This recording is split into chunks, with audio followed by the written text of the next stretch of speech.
नमस्कार. माझं नाव किशोर तिवारी.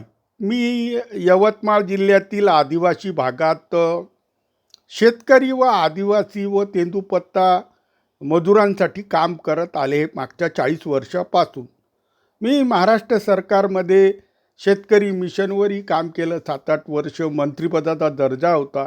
परंतु मी गरिबामध्ये काम करतो. महाराष्ट्र सरकारनं एक योजना जाहीर केली. त्यामध्ये त्याला लाडकी बहीण योजना, मुख्यमंत्र्याची लाडकी बहीण योजना असं नाव दिलं. त्याचं मी पहिलं माणूस आहे की स्वागत केलं. वरून माझ्या गावात कोणीही वंचित राहणार नाही, जे पात्र आहेत ते. यासाठी मी सगळी व्यवस्थाही लावून दिली. आणि माझ्याकडून पांढरकवड्यातील 2-2.5 हजार लोकांनी, बहिणींनी फॉर्म भरला, जे पात्र आहेत. त्यांचे मंजुरी झाले आणि ज्यांचे रिजेक्ट झाले त्यांचे त्रुट्या पूर्ण करून मंजूर घेण्याचंही आमचं काम सुरू आहे. मग त्याच्यामध्ये फॉर्म भरताना काय काय होतं, तर त्यांचं नाव होतं, त्यांचा पूर्ण पत्ता होता, मोबाईल होतं, जन्मतारीख होती. ते आता लाडकी बहीण योजना ही महिलांसाठीच आहे, तरी त्याच्यात कॉलम होता की तुमचं म्हणजे तुम्ही स्त्री आहात का पुरुष आहात, जन्मतारीख. नंतर त्यांनी सांगितलं होतं की पूर्ण आधार क्रमांक, बँकेशी लिंक झालेला मोबाईल नंबर, पिनकोड, जिल्हा, तालुका, गाव,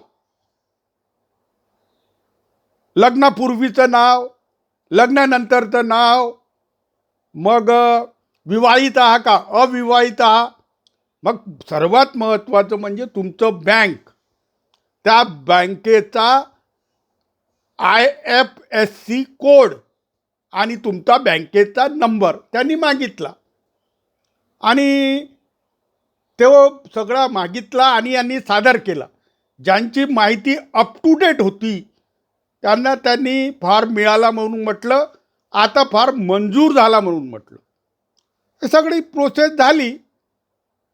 मात्र त्यांनी एक महाराष्ट्राच्या कृषी विभागाच्या साईटवर ते स्वतःच म्हणतात की 2 कोटी ॲप्लिकेशन आम्हाला आलेले आहे व ही सगळीच्या सगळी यादी संकेतस्थळावर उपलब्ध आहे, म्हणजे वेबसाईटवर टाकून दिली. आता वेबसाईटवर टाकल्यानंतर कोणीही ती साईट पाहू शकतो. आता मी ती साईट हा एक आणला आहे. धुळे महानगरपालिकेची साईट आहे. तिथून मी सगळी माहिती काढली आहे. त्याच्यात माहिती काय आहे की त्या बाईचं नाव काय आहे, तिचं मोबाईल नंबर काय आहे, तिचं पूर्ण खाजगी माहिती आहे, ती विवाहित आहे का अविवाहित आहे, नंतर त्याच्या बँकेचा नंबर आहे. याच्यात कसं झालं की मोबाईल नंबर व्हॅलिड आहे, आधार नंबर व्हॅलिड आहे, बाईचं नाव व्हॅलिड आहे, बाईची जन्मतारीख व्हॅलिड आहे. तर मी हे सगळी माहिती जेव्हा पाहिली तेव्हा मी म्हटलं की फक्त पात्र झालेल्या लोकांची यादी त्यांनी लावायला पाहिजे होती. पण ही जी कॉम्प्युटराइज यादी आहे, जी एक्सेल शीटवर त्यांनी स्वतः तयार केली आहे, तीच यादी लावून दिली. आता हे म्हणतात 2 कोटी बहिणींची यादी लावली आहे. माझ्या माहितीप्रमाणे तर 21,60,000 बहिणींची यादी लागली आहे. मग मी मागच्या आठवड्यात सरकारला अर्ज केला व माझी पिटिशन दाखल केली की ही माहिती तुम्ही सार्वजनिक केली आहे आणि या माहितीचा दुरुपयोग सर्रास होत आहे आणि तुम्ही माझ्या बहिणींना 1,00,000 रुपया कॉम्पेन्सेशन द्या. आता जर तुम्ही 1 रुपया पाठवता, 1,500 रुपये भेटणार नाही भेटणार ते पुढं पाहू. मात्र हे काम का केलं? मुख्यमंत्र्यांनी आपल्या लाडक्या बहिणीच्या खाजगी सगळी माहिती सार्वजनिक का केली? याच्यावर मी विचारणा केली, मात्र ती साईटवरची माहिती आजपर्यंत काढण्यात आली नाही.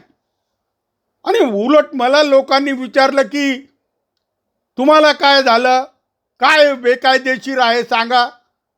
मी म्हटलं की भारतीय घटनेच्या अनुच्छेद 21 खाली संविधान प्रसिद्ध मूल अधिकारामध्ये सुप्रीम कोर्टाने माहिती, सार्वजनिक माहिती कोणत्याही सोर्सनी सार्वजनिक करू नये आणि तो अधिकाराचा दुरुपयोग आहे. माहिती तंत्रज्ञान कायदा म्हणजे आय टीचा ॲक्ट आहे, त्याच्या 43A मध्येही तरतूद आहे की संवेदनशील डाटा देऊ नये, दिल्यास त्याच्यावर फौजदारी त्यांनी आखितली आहे.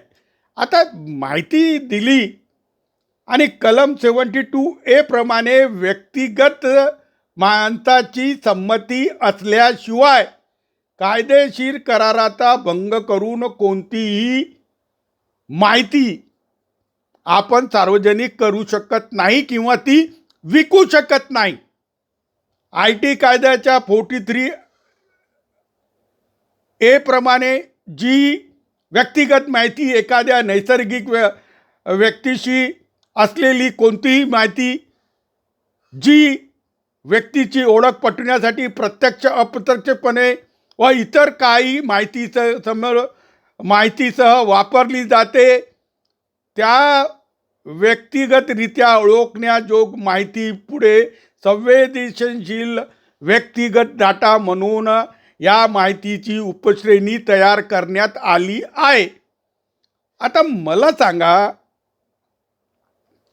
तुम्हाला सुप्रीम कोर्टाने परवानगी दिली नाही, आय टीच्या कायद्याने परवानगी दिलेली नाही आहे, आणि एक जर ही लावली वेबसाईट तर काय होईल, लोक मला विचारतात.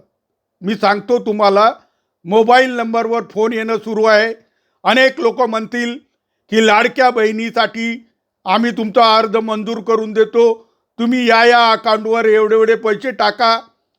नाहीतर जे बिहारमध्ये केवळ गावाची इकॉनॉमी ही सायबर क्राईमवर आहे, तिथले लोक फोन करण्यास सुरुवात करतील.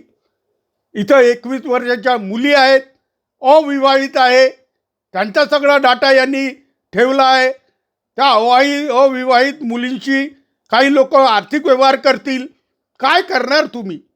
आणि पर्सनल लोनवाल्यांना हे डाटा विकला आहे, मला कळलं आहे. अनेक एजंटांना या डाटा विकून टाकला आहे. आणि मुख्यमंत्री याला जबाबदार आहे. महाराष्ट्राचे मुख्य सचिव श्रीमती सुजाता सोनिक यांच्यावर आम्ही खटला भरणार आहोत. या सगळ्या बहिणीची माहिती जी अतिसंवेदनशील आहे, ज्याच्यामुळे कोणताही फ्रॉड होऊ शकतो. अनेक याच माहितीवर तुम्ही कर्ज काढू शकता यांच्या नावावर. हा सगळा प्रकार राजरोसपणे होत असताना मागील 8 दिवसापासून मी कंप्लेंट केली आहे की त्या वेबसाईटवरून ही माहिती कमी करा, हे कॉलम तिथून लोकांना दिसणार नाही असं करा. मात्र आत्ताही मी उघडून बसलो आहे, मला ती साईट दिसत आहे.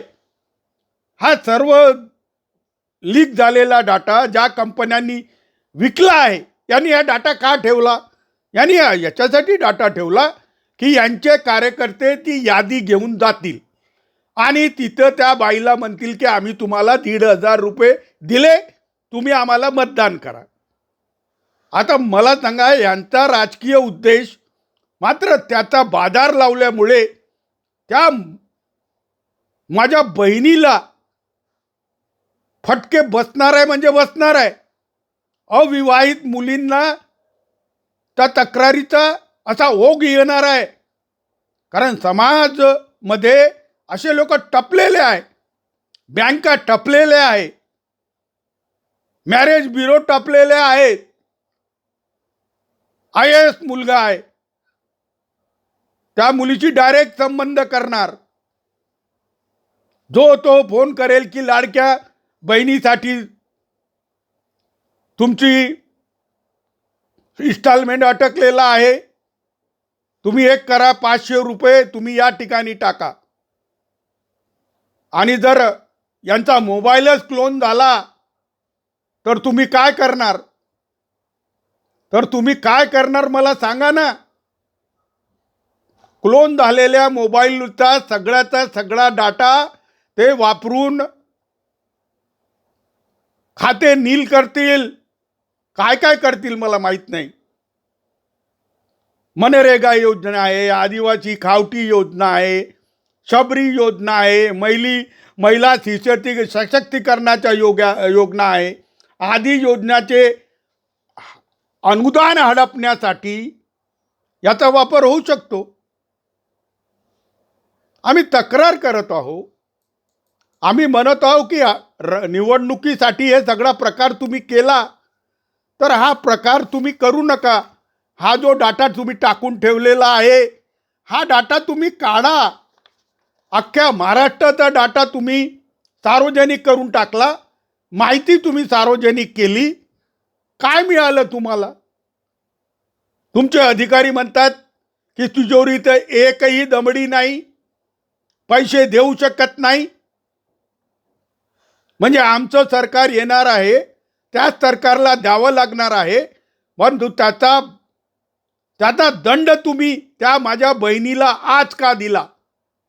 सर्व बहिणींना माझी विनंती आहे, हात जोडून विनंती आहे की लाडक्या बहिणीसाठी कोणताही फोन येणार नाही आणि कोणत्याही याच्यावर मोबाईलचा OTP शेअर करू नका. आणि हे फोन जो आहे तो घरच्या माणसाकडं ट्रान्सफर करा आणि त्यांचा फोन आपल्यापाशी ठेवा. पण मी काही करू शकत नाही. नाचलेल्या सरकारकडून काही अपेक्षा ठेवू शकत नाही. मला माफ कराल माझ्या बहिणींनो, तुमची जी धुळपेक आणि लुबाडणूक झाली त्याच्याबद्दल.